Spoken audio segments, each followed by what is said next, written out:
में भेज दिया, राज्यसभा के साथ साथ उनको एससी मोर्चा का प्रदेशाध्यक्ष बना दिया। उसके बाद वो चुनाव जी उनको टिकट दे दिया, टिकट देने के बाद वो फिर से एमएलए बन गए, अब उनको सबसे बड़ा कैबिनेट मंत्री बना दिया।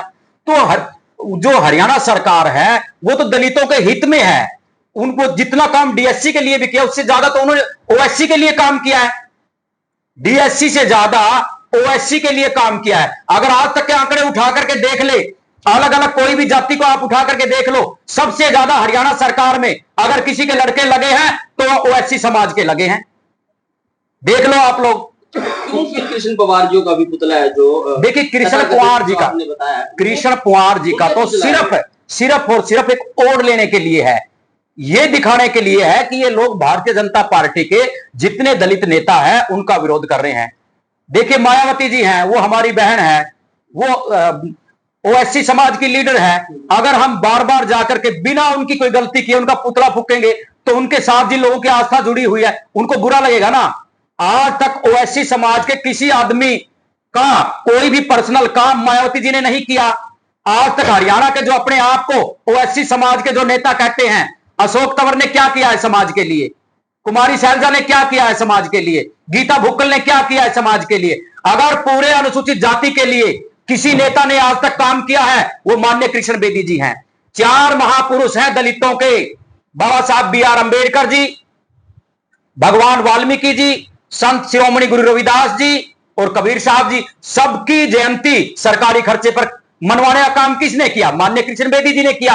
आज अगर आप शैलजा को देख लो, मायावती जी को देख लो, आज तक वो लोग संत शिरोमणि गुरु रविदास जी के नाम से एक छोटी सी लाइब्रेरी तक नहीं बनवा सके सरकारी, तो माननीय कृष्ण बेदी जी ने भगवान वाल्मीकि जी के नाम से कैथल के अंदर हजारों करोड़ का वो भगवान वाल्मीकि विश्वविद्यालय बना करके खड़ा कर दिया। कहां रीच कर लेंगे ये लोग माननीय कृष्ण बेदी जी की? और बात करते हैं कि दलितों का शुभ चिंतक नहीं है। अरे दलितों का शुभ चिंतक कृष्ण बेदी नहीं तो और कौन है? ये देख लीजिए, आप मिर्चपुर में दशकों से भटक रहे थे वाल्मीकि समाज के लोग, उनको कांग्रेस ने उजाड़ दिया था, तो किसने बसाने का काम किया? ढिंढूर में, ढिंढूर गांव में हाईवे के नीचे माननीय कृष्ण बेदी जी ने, भारतीय जनता पार्टी की सरकार ने दशकों से भटक रहे वाल्मीकि समाज के लोगों को, एससी समाज के लोगों को वहां पर बसाने का काम किया। क्या आज तक किसी पहले की सरकार ने ऐसा काम किया है? और बात करते हैं कृष्ण बेदी जी की, उनका पुतला फूकने की। मैं कहता हूं शिव कुमार सिसला, अगर हिम्मत है तो सामने आओ, सामने आकर के डिबेट करो और ये साबित करके दिखाओ कि माननीय कृष्ण बेदी जी ने जो सैनी साहब को जो संज्ञा दी है वो गलत है। और उन्होंने तो सिर्फ प्रतिलिपि और प्रतिमूर्ति कहा था कि उनके जैसी मूर्ति, उनके जैसे काम करने वाला, इसमें गलत क्या था? तो हम उनको चेतावनी देते हैं, भाई सुधर जाओ, जो जाना था ना होना था हो लिया वो सारा। वो कहते हैं ना, यूं तो गली के मुर्गों के सिर पे भी ताज होता है, यूं तो गली के मुर्गों के सिर पे भी ताज होता है, लेकिन हुकूमत वही करता है जिसका दिलों पे राज होता है। माननीय कृष्ण बेदी जी का आज पूरे भारतवर्ष में करोड़ों करोड़ों दिलों पे राज है कृष्ण बेदी जी का। तो सर, जिस तरह से आपने दलित नेताओं की बात की, चाहे डॉक्टर बी आर अम्बेडकर साहब हो या फिर भगवान वाल्मीकि जी हो, संत शिरोमणि गुरु रविदास जी हो, साहब काशीराम जी बिल्कुल, मायावती जी भी दलितों के सब हमारे नेता हैं वो।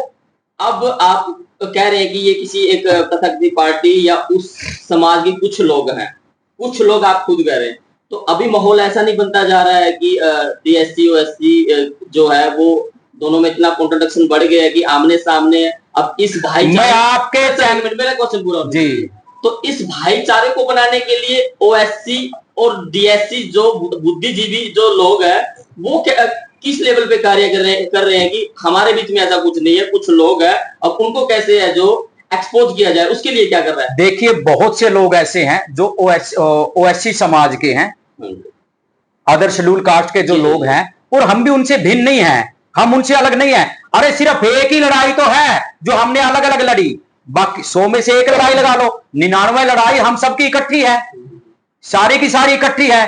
और अगर हम बात करें भाईचारे की, हमने आज तक कोई भाईचारा नहीं तोड़ा। क्या अपने हक और अधिकारों के लिए लड़ना गलत है? क्या एससी समाज पूरा अपने आरक्षण के लिए नहीं लड़ा? अगर हम मान लीजिए 20% से कम नौकरियों में एससी को कोई रिजर्वेशन देता है तो पूरा एससी समाज लड़ता है, नहीं लड़ता है? या पहले ओबीसी समाज था, बीसी समाज था, बीसी समाज के दो टुकड़े नहीं हुए क्या? क्या वो लोग आपस में लड़ते हैं? उन लोगों के अंदर संतुष्टि है, लेकिन ये कुछ लोग, ये इतने बड़े पावरफुल लोग नहीं हैं। यानी कि कुछ लोग, जो लोग ये समझते थे कि भाई वाल्मीकि इन लोगों को भी अब हक अधिकार मिलेगा, ये लोग भी आपके बराबर में आकर के कुर्सियों पर बैठने का काम करेंगे, नौकरियों पर लगेंगे, तो उसमें गलत क्या है भाई? कुछ लोगों की गंदी मानसिकता है और वो अपने सिर कभी उस दीवार में मारे, कभी उसमें मारेंगे, होना जाना उनसे कुछ नहीं। अब पछताए क्या बने जब चिड़िया चुग गई खेत।